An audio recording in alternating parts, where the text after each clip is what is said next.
નમસ્કાર વિદ્યાર્થીઓ, જ્ઞાનપથ શૈક્ષણિક સંકુલ મોરબી, ધોરણ 12 કોમર્સ, વિષય છે વાણિજ્ય પત્ર વ્યવહાર અને સેક્રેટરીયલ પ્રેક્ટિસ. 12 કોમર્સ એટલે બોર્ડનું વર્ષ. દરેક વિદ્યાર્થીઓ હવે તો ખાસ પરીક્ષાલક્ષી મહેનત કરો છો ત્યારે એટલું તો કહીશ કે અમે હોમવર્ક જોઈએ છીએ.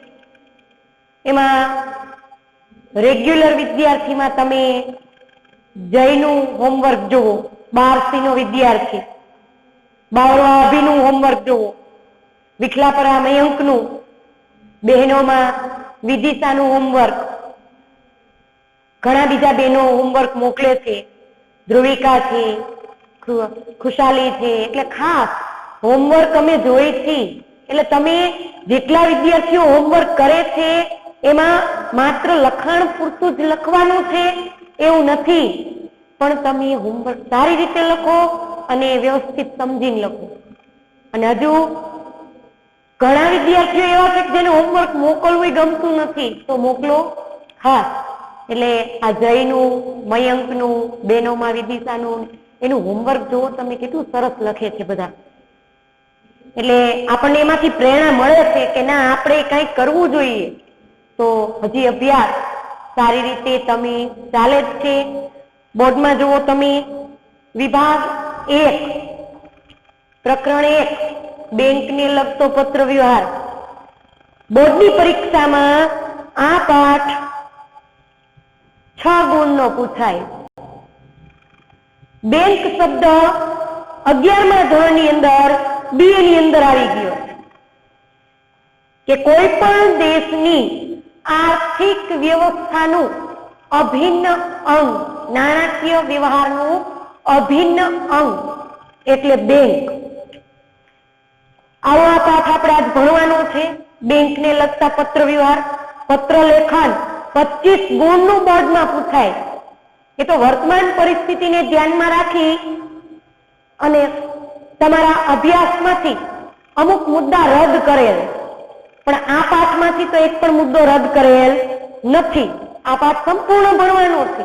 બેંકને લગતો પત્ર વ્યવહાર બોર્ડની પરીક્ષામાં 6 માર્કનો પૂછાય, એટલે અંદાજ તો આવી ગયો હશે કે 5 માર્કનો પત્ર તો હશે. પત્રના માર્ક 5 અને 1 ગુણનો કાં વિકલ્પ હોય અને કાં એક વાક્યનો પ્રશ્ન.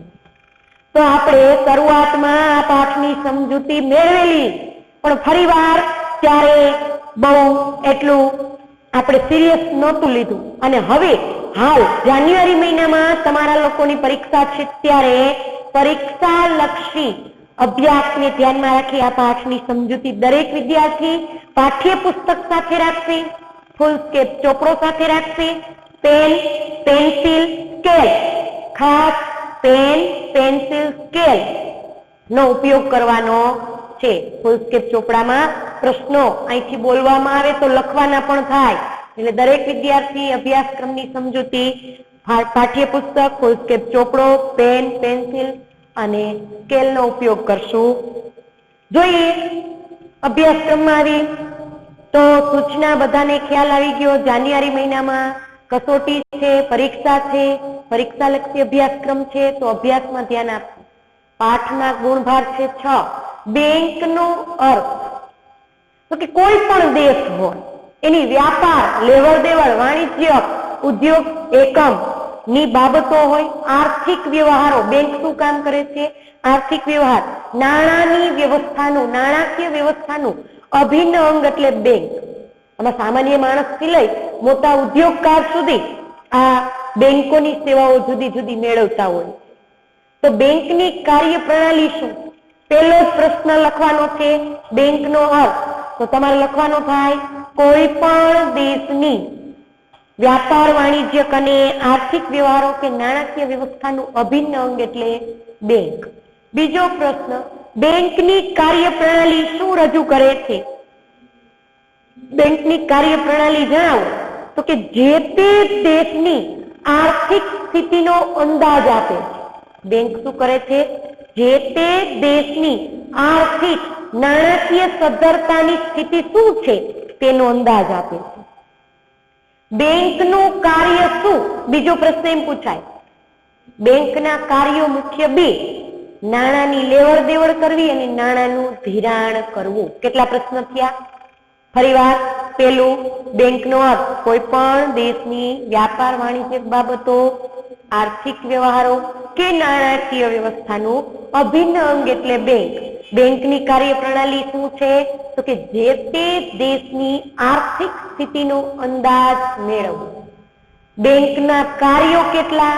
બે: નાણાંની લેવડ દેવડ કરવી. શું કરે? તમારે બચત ખાતામાં નાણાં મૂકવા હોય તો એ સ્વીકારે છે. તમારે નાણાં જોતા હોય તો તમને આપે છે. જરૂરી હોય તો તમારા ખાતાની આધારે તમને લોન ની સુવિધા બેંક કરી દે છે. ઓવરડ્રાફ્ટની સેવા આપે છે. એટલે બેંકનું કાર્ય છે નાણાંની લેવડ દેવડ કરવી અને ધિરાણ. આ બંને કાર્યો બેંકના છે. આજની બેંકની સેવાઓ કેવી છે? આધુનિક થઈ ગઈ. એટલે કેવી બે સેવાઓ મળે છે? ઓનલાઈન અને નેટ બેન્કિંગની સગવડતા મેળવે.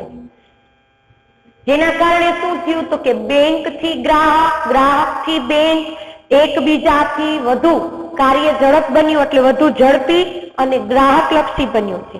આપણા દેશની એટલે કે ભારત, આપણા દેશની તમામ બેંકો, તો કઈ કઈ બેંકો? તો કે તમને ખબર છે, રાષ્ટ્રીયકૃત બેંક એટલે શિડ્યુઅલ બેંક, નોંધાયેલી બેંક, નોંધણી થયેલી બેંક. ખાનગી બેંકો કેટલી કાર્યરત છે? કોઓપરેટિવ બેંક છે, ઔદ્યોગિક બેંક છે.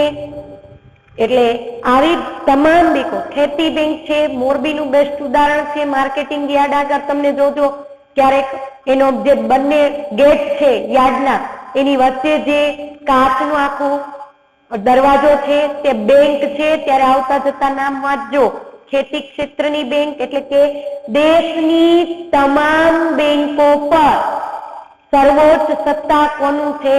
તો કે રિઝર્વ બેંકનું. તો પરીક્ષામાં એમ પૂછાય કે રિઝર્વ બેંકનું કાર્ય જણાવો. તો રિઝર્વ બેંકનું કાર્ય છે તમામ બેંકો પર શું કરવાનું? નિયમન રાખવાનું કાર્ય છે. અને બેંકને જરૂરી આદેશ, બેંકને લગતા જરૂરી કાયદા, સૂચનો ક્યાંથી મળે છે? તો રિઝર્વ બેંક ઓફ ઇન્ડિયા પાસેથી. એટલે કે સર્વોચ્ચ સત્તા ધરાવતી બેંક કઈ? તો કે રિઝર્વ બેંક ઓફ ઇન્ડિયા. દેશની તમામ બેંકો પર નિયંત્રણ કરતી, કાયદાઓ ઘડતી અને સૂચનો આપતી બેંક કઈ? તો કે આરબીઆઈ, જેને તમે શોર્ટ ફોર્મમાં સમજી શકો. બેંકની સેવાનો લાભ કોણ લઈ શકે? તો કે બેંકમાં ખાતું હોવું જોઈએ. ખાતું કેવું? તો કે કાં તો ચાલુ ખાતું હોવું જોઈએ અને કાં તો બચત ખાતું લેનાર બેન્કિંગ સેવાનો લાભ લઈ શકે. કેટલા પ્રશ્ન થયા? 5 પ્રશ્ન થયા. જુઓ, પહેલું છે બેંકનો અર્થ, બીજું બેંકની કાર્યપ્રણાલી શું છે, ત્રીજું બેંક કેવા કાર્યો કરે છે, ક્યાં ક્યાં? તો 2, નાણાંની લેવડ દેવડ અને ધિરાણ. ત્રીજું, બેંકની સેવાઓ આજે કેવી બની ગઈ છે? તો કે આધુનિક. આધુનિક સેવાઓના કયા 2 નામ? ઓનલાઈન અને નેટ બેન્કિંગ. એ 4 પ્રશ્ન. રિઝર્વ બેંકનું કાર્ય, સર્વોચ્ચ સત્તા ધરાવતી બેંક કઈ? Reserve bank. બેન્કિંગ સેવાનો લાભ કોણ લઈ શકે? ચાલુ ખાતું અને બચત ખાતું ધરાવનાર. પછી પ્રશ્ન પૂછાય, હવે પત્ર વ્યવહારની વાત છે.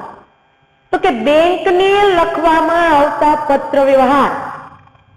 તો પ્રશ્ન એમ પૂછાય છે કે બેંકને લખાતો પત્ર કેવો હોવો જોઈએ?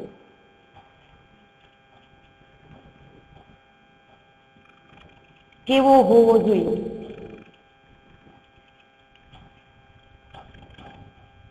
હવે આપણે પત્ર વ્યવહાર ઘણા બધે ભણી ગયા છે.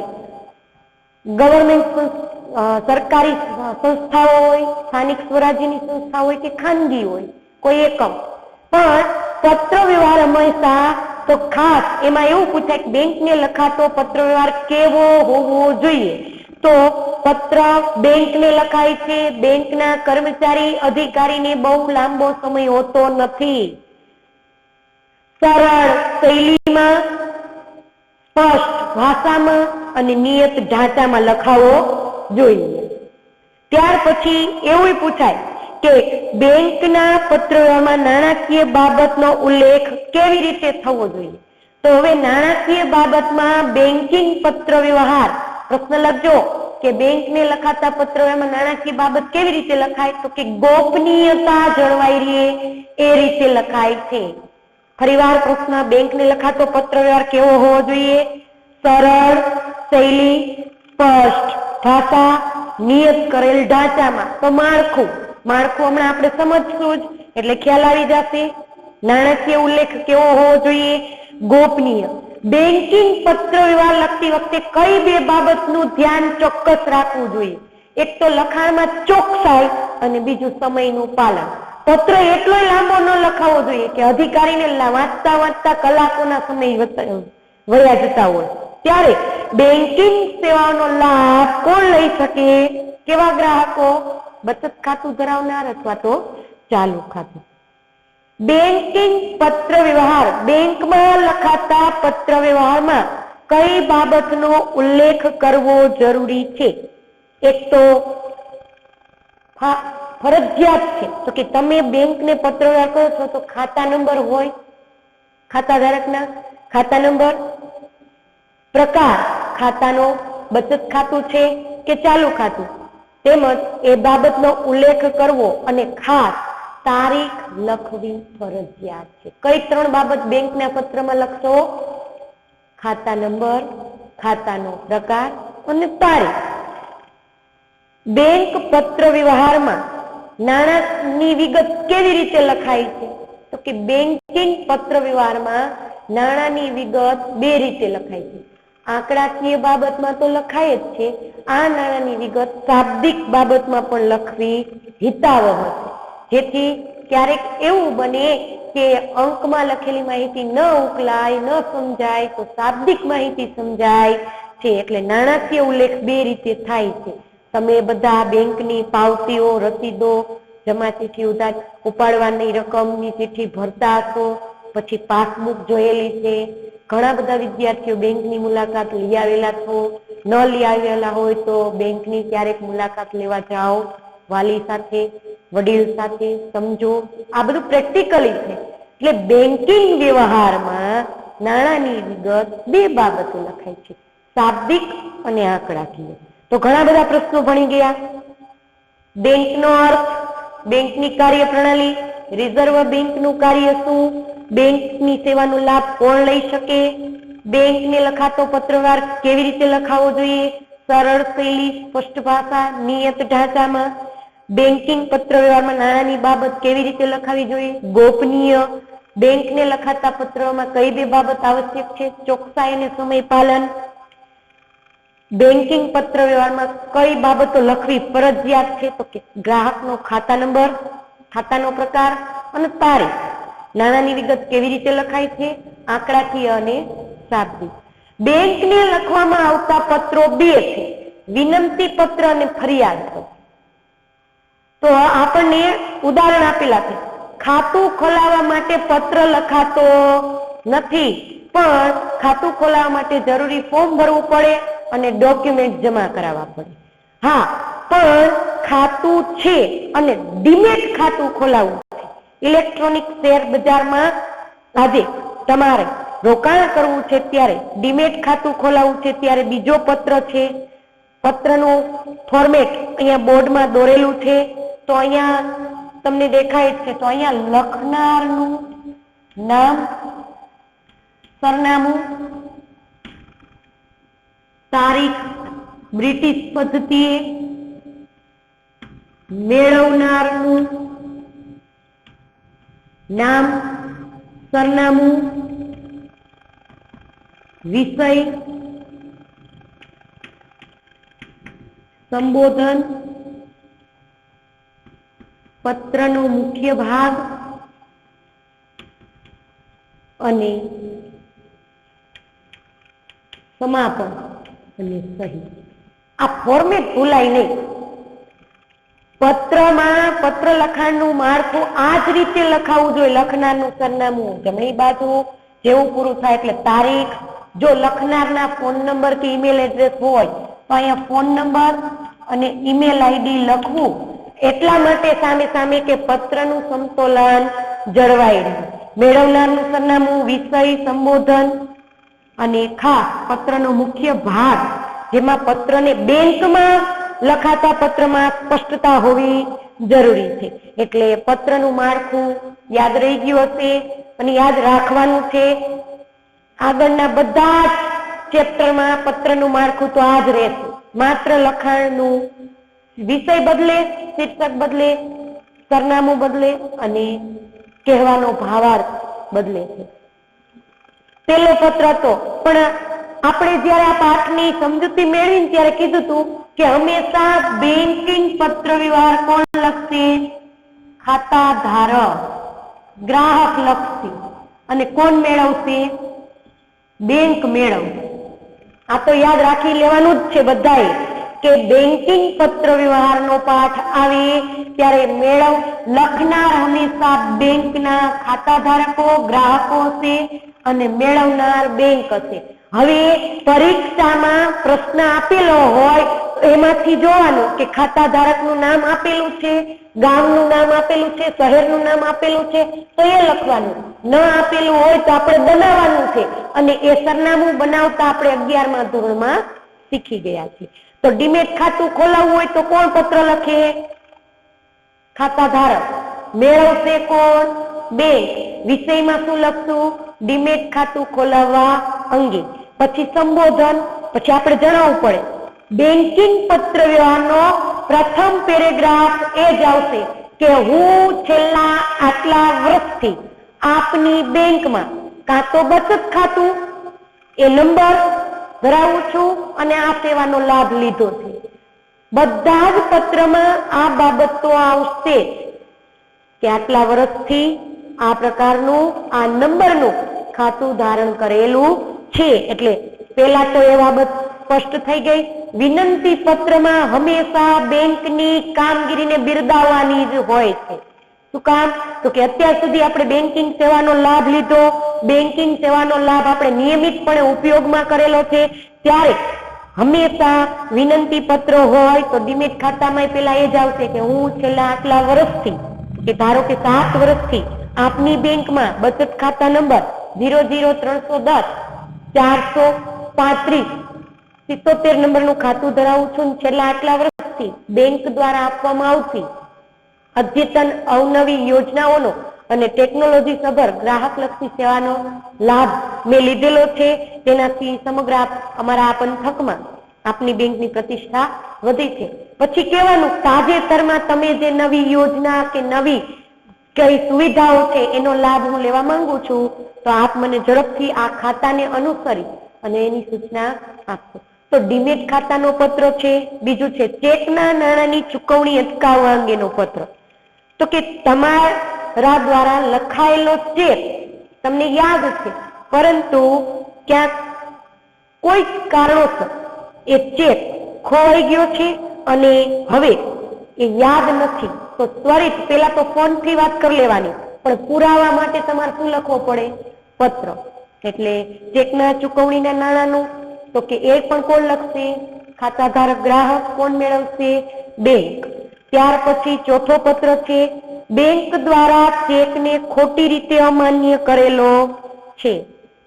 તમે કોઈ વેપારીને પૈસા મોકલો છો તો તમારા ખાતામાં રૂપિયાની લેવડ દેવડ કરો છો ત્યારે તમારા ખાતામાં પૂરતું બેલેન્સ છે ત્યારે તમે કોઈને ચેક લખી દીધો, પણ બેંકે એવું કીધું છે કે ભાઈ તમારા ખાતામાં પૂરતું બેલેન્સ નથી, તો એનું ધ્યાન દોરવાનું છે.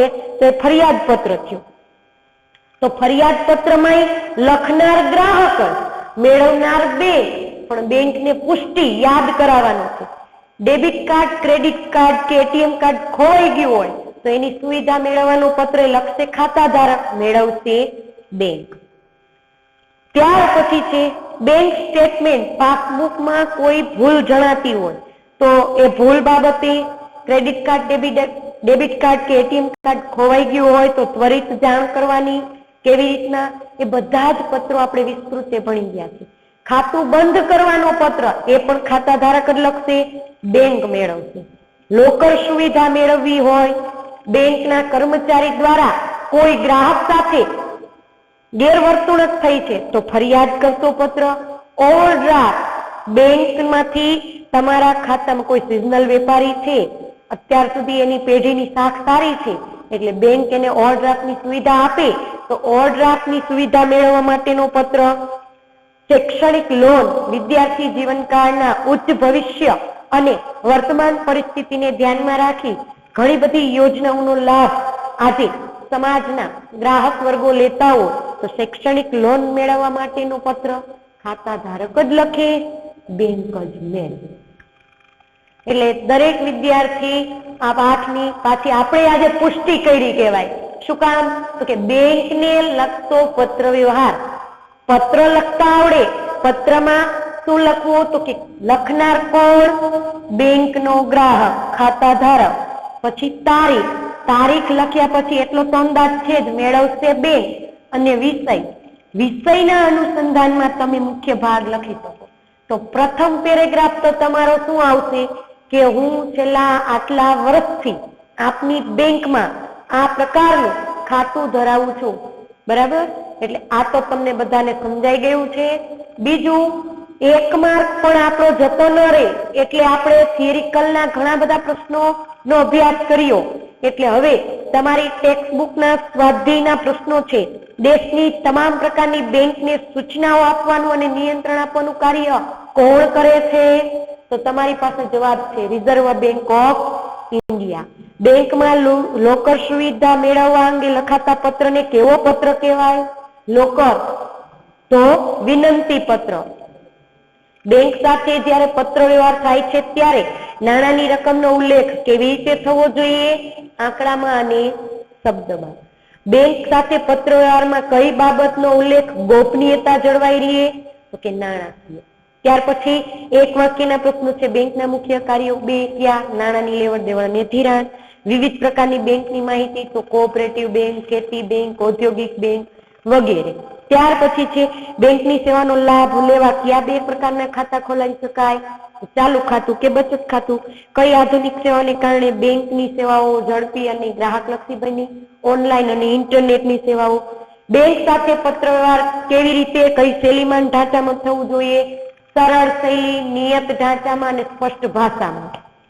બેંકના પત્ર વ્યવહાર સાથે ટૂંકમાં માહિતી આપો તો તમે આ જેટલું લખેલું સમજા છો એ લખી શકો. પ્રશ્નનું નિરાકરણ, ખાસ દરેક વિદ્યાર્થી સ્વાધ્યાયના પ્રશ્નોત્તરી ઉપર વિશેષ ભાર આપશે. પરીક્ષા લક્ષી પ્રશ્ન પેપરમાં તેમજ બોર્ડની લક્ષી પરીક્ષામાં દરેક વિદ્યાર્થી સ્વાધ્યાયના પ્રશ્નોત્તરીને વિશેષ ભાર આપશે. તેમજ વધારાના વિકલ્પો પણ નવનીતમાં આપેલા હશે એટલે વાંચવાના છે, સમજવાના છે. પ્રશ્નને ફેરવીને કેવી રીતે પૂછાય એનો જવાબ એ જ આવતો હોય પણ આપણા ખ્યાલમાં ન હોય એટલે વાંચવું જરૂરી છે. અભ્યાસ કરવો ફરજિયાત છે. હોમવર્ક મોકલવું ફરજિયાત છે. એ તો હવે બધા વિદ્યાર્થીને ખ્યાલ આવી ગયો. એટલે આજના અભ્યાસક્રમમાં આપણે બેંકને લગતા પત્ર વ્યવહારનો અભ્યાસ કરેલો. દરેક વિદ્યાર્થી વ્યવસ્થિત સમજૂતી મેળવી અને આ પાઠને બીજી વાર તમારે ફરીને પાકો કરવો પડે નહીં. એ જ રીતના સમજૂતી મેળવજો. સરળ છે, સહેલું છે, પણ મહેનત કરવી જરૂરી છે. એટલે હોમવર્કમાં સ્વાધ્યાયના સ્વાધ્યાયનો પહેલો પત્ર અને ત્રીજો પત્ર લખવાનો છે. હોમવર્કમાં સ્વાધ્યાયનો પત્ર પહેલો અને પત્ર ત્રીજો. સ્વાધ્યાયનો પ્રશ્ન 4 પત્ર લેખન છે એમાં પહેલો અને ત્રીજો હોમવર્કમાં લખવાનો છે. જે દરેક વિદ્યાર્થી નોંધ લેશે અને હોમવર્ક કરશે અને પ્રશ્નોત્તરીની ખાસ વાંચન કરવાનું છે. નમસ્કાર, જય હિન્દ, વંદે માતરમ.